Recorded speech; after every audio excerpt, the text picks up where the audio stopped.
मुख्यमंत्री इनके चेहरे पर नहीं होगा। भाजपा का ये दम नहीं है, और अगर दम है तो भाजपा वाले ये घोषित कर दे खाली कि भाई नीतीश कुमार ही बिहार के अगले सीएम होंगे, और कह के चुनाव लड़ लें, आपको दिख जाएगा उनकी औकात कितनी है, कितनी बड़ी उनकी। आप ही कह रहे हैं कि 25 में नीतीश कुमार के बगैर बीजेपी जाएगी, और अगर जाती है तो फिर बहुत बड़ा नुकसान एनडीए गठबंधन को होगा बिहार में। उल्टा आपने सुन लिया, मैंने कहा कि नीतीश कुमार के साथ वो जाएंगे ही नहीं जाएंगे, क्योंकि उतनी समझ उनको है कि नीतीश कुमार के साथ अगर गए, वो तो नेचुरल अलायंस बताते हैं, कल जेपी नड्डा जी ने बताया है। चलिए, नड्डा जी को कितनी बिहार के पॉलिटिक्स की समझ है वो छोड़िए ना आप। नड्डा जी के कहने से क्या होता है? नड्डा जी तो पिछले चुनाव में भी आके बड़ा यहाँ प्रचार किए थे, कई वो सीट आया, 125 आते दम। आज वो नीतीश कुमार हैं कि अगर इनको जरूरत पड़े तो मोदी जी तो बहुत बड़े हैं, जो स्टेट के लीडरशिप हैं भाजपा के, उसको भी ये सष्टांग दंडवत करते हैं, इसलिए कि कुर्सी का मोह है, कुर्सी छूट नहीं रहा है। कुर्सी पर बने रहने के लिए भाजपा का हो, आरजेडी का हो, किसी को पैर पर गिरना पड़े, किसी से समझौता करना पड़े, कुर्सी बची रहनी चाहिए। तो नीतीश कुमार की राजनीतिक ताकत, मैं तो ये देख रहा हूँ कि उनकी छवि, उनकी लेगेसी, उनकी ताकत, उनका ग्राउंड पे सपोर्ट, हर चीज हाथ से निकल गया है। अब सवाल है कि अगर आप बहुत बड़े दल हैं, कांग्रेस इतना बड़ा दल है, 100-150 साल पुराना दल है, उनकी ताकत खत्म है या बहुत कमजोर हो गई है, फिर भी दल तो रहेगा ही। 11 करोड़ लोग अभी भी वोट कांग्रेस को पिछले चुनाव में दिए, लेकिन उनकी ताकत तो वो नहीं है जो 1980, 85 और 90 में होती थी। ऐसा लग रहा है कि नीतीश कुमार से अलग होने के बाद नीतीश कुमार को हराने के लिए या उनके खिलाफ खूब बयान दे रहे हैं आप, मतलब आपका एकदम टारगेट फिक्स है, यही है दुश्मन नीतीश कुमार। आपका ये भ्रम है कि मैं नीतीश कुमार से कोई आज अलग हुआ हूँ। मैं तो बिहार की राजनीति में मैंने एक कदम 2015 में नेता के तौर पर नहीं, एक बिहारी होने के नाते, बिहार का बच्चा होने के नाते मैंने नीतीश कुमार की 15 में मदद की थी। चुनाव जिताने में कंधा लगाया था, बिहार में 7 निश्चय का एक कार्यक्रम बनवाया था, बिहार विकास मिशन की स्थापना कराई थी। फिर उसके बाद मैं बिहार से चला गया। मेरा बिहार की सरकार और पार्टी से किसी से कोई लेना देना नहीं। आप नंबर 2 बन गए नीतीश कुमार। मैं बता रहा हूँ, फिर 18 में नीतीश कुमार के बार बार ये कहने पर कि भैया अब हम लोग की उम्र हो रही है, नए लोग चाहिए, आप आइए कीजिए, तो मैं आकर उनके दल में शामिल हुआ। सरकार में उस समय भी शामिल नहीं हुआ। दल में आने के बाद सीए एनआरसी के नाम पर उन्होंने गलत बयानी की, गलत एक्शन किया। हम पार्टी में निर्णय हुआ था कि इसके खिलाफ में हम लोग हैं। नीतीश कुमार का जो अपना स्वभाव है, जाके पार्लियामेंट में उसके पक्ष में वोट किए। हमको फोन पर ये समझा रहे हैं कि अरे हम लोग तो पार्लियामेंट में वोट कर दिए, हमको पता नहीं चला, बिहार में हम लोग लागू नहीं करेंगे। तो मैंने उसके बाद पार्टी छोड़ दिया, उन्होंने हटा दिया मुझे। फिर उसके बाद मेरा बिहार की राजनीति से कोई लेना देना नहीं।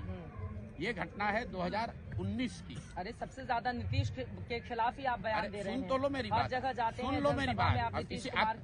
आप लोग बीच का टाइमलाइन इरेज कर देते हैं। नीतीश कुमार को छोड़ने के बाद 2 बरस तक मैं बिहार में, मेरा कोई लेना देना नहीं रहा। मैं तो बंगाल में था।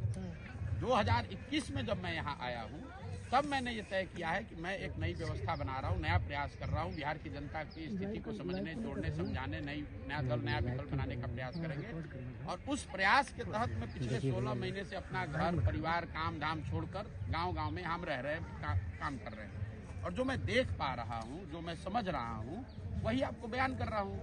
आज जमीन पर बिहार में अगर किसी एक राजनेता के खिलाफ लोगों में गुस्सा है तो उस नेता का नाम नीतीश कुमार। ये मेरी बात नहीं है। और मैं अब जब बिहार में हूँ तो स्वाभाविक तौर पर मैं बिहार के मुख्यमंत्री के, बिहार के विपक्ष की चर्चा नहीं करूंगा तो केरल के मुख्यमंत्री की चर्चा करूंगा। ठीक है, तो नीतीश कुमार के इधर आ जाने के बाद अब इंडिया गठबंधन जो बना था वो क्या पूरी तरह से ध्वस्त हो गया? नहीं, ये तो इंडिया गठबंधन वाले बताएंगे, लेकिन स्वाभाविक तौर पर बनाने वाले लोग अगर उससे अलग हट रहे हैं तो स्वाभाविक तौर पर उसको झटका लगेगा और उसका फायदा बीजेपी को मिलेगा। और यही करने के लिए तो उन्होंने बिहार की बलि चढ़ाई है। बिहार के हितों की बलि नरेंद्र मोदी, अमित शाह, भाजपा ने क्यों चढ़ाई? इसीलिए कि उनको इंडिया गठबंधन को डिस्टर्ब करना था। और वो डिस्टर्ब करने में बिहार एक छोटा सा बैटल ग्राउंड था, जहां उन्होंने कहा कि चलो नीतीश कुमार को साथ में लो, इंडिया गठबंधन खराब होता है। पिछले साल जून के महीने में यहीं से तो शुरुआत हुई थी ना उस इंडिया गठबंधन की, मैंने कवर भी किया था।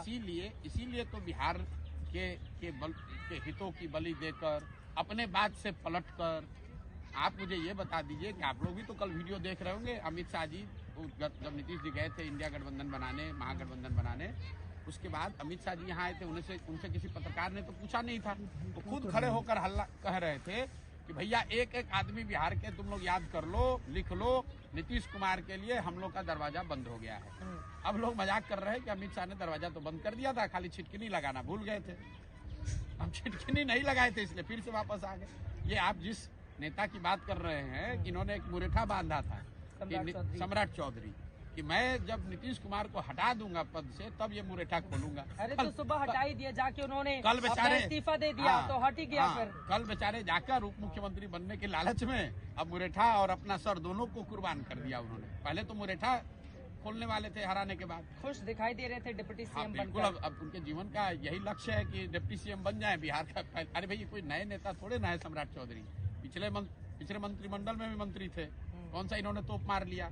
इनके बाबूजी पिछले, आपके दर्शकों की जानकारी के लिए बता दूं, ये भाजपा वाले बड़ी बात करते हैं परिवारवाद की। कौन है सम्राट चौधरी?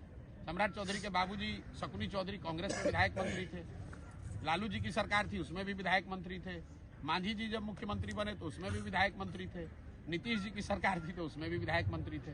आज भाजपा का जुगाड़ लगा है तो भाजपा में आके बन गए हैं। ऐसा आप लोग बात कर रहे हैं जैसे नए नेता कोई ऊपर से अवतरित हुए हैं, समाज के लिए उन्होंने कुछ किया है जिनको भाजपा बढ़ा रही है। भाजपा भी तो वही कर रही है जो दूसरे दल वाले कर रहे हैं। अच्छा एक चीज और बताइए, नीतीश कुमार जब से सीएम बने हैं, पहले वो आरजेडी पे बहुत ज्यादा वार करते थे, लेकिन अभी उनके निशाने पर कांग्रेस कहीं ज्यादा है। इसके पीछे उनकी बदली हुई क्या रणनीति समझ रहे हैं? उनकी कोई रणनीति नहीं है, उम्र हो गया है, घबराए हुए हैं, कभी इधर कभी उधर। उनकी अब एक प्राथमिकता रह गई है कि भाई किस तरह जितने दिन संभव है जुगाड़ लगाकर सीएम बने रहें। इसके अलावा नीतीश कुमार की कोई राजनीतिक ना कोई बहुत बड़ी सोच बची है, ना उनकी कोई क्षमता बची है। राजनीति का ये अंतिम दौर उनका चल रहा है। हाँ, तो हम ये पिछले 7 महीने से कह रहे हैं, ये आप लोग को कल बड़ी घटना लग रही है। हम तो 7 महीने से कैमरे पर रोज बता रहे हैं कि नीतीश कुमार का ये राजनीति करने का तरीका है। और मैंने ये भी कहा है कि आप लोकसभा चुनाव होने दीजिए, फिर नीतीश कुमार या तो खुद भागेंगे या भाजपा वाले इनको हटा देंगे। अगला विधानसभा चुनाव, मैं कैमरे पे कह रहा हूँ, अगला विधानसभा चुनाव नीतीश कुमार एज ए मुख्यमंत्री इनके चेहरे पर नहीं होगा। भाजपा का ये दम नहीं है, और अगर दम है तो भाजपा वाले ये घोषित कर दे खाली कि भाई नीतीश कुमार ही बिहार के अगले सीएम होंगे और कह के चुनाव लड़ लें। आपको दिख जाएगा उनकी औकात कितनी है, कितनी बड़ी उनकी। आप ही कह रहे हैं कि 25 में नीतीश कुमार के बगैर बीजेपी जाएगी, और अगर जाती है तो फिर बहुत बड़ा नुकसान एनडीए गठबंधन को होगा बिहार में। उल्टा आपने सुन लिया, मैंने कहा कि नीतीश कुमार के साथ वो जाएंगे ही नहीं जाएंगे, क्योंकि उतनी समझ उनको है कि नीतीश कुमार के साथ अगर गए, वो तो नेचुरल अलायंस बताते हैं, कल ही जेपी नड्डा जी ने बताया है। चलिए, नड्डा जी को कितनी बिहार के पॉलिटिक्स की समझ है वो छोड़िए ना आप। नड्डा जी के कहने से क्या होता है? नड्डा जी तो पिछले चुनाव में भी आके बड़ा यहाँ प्रचार किए थे, कई वो सीट आया, 125 आते आते दम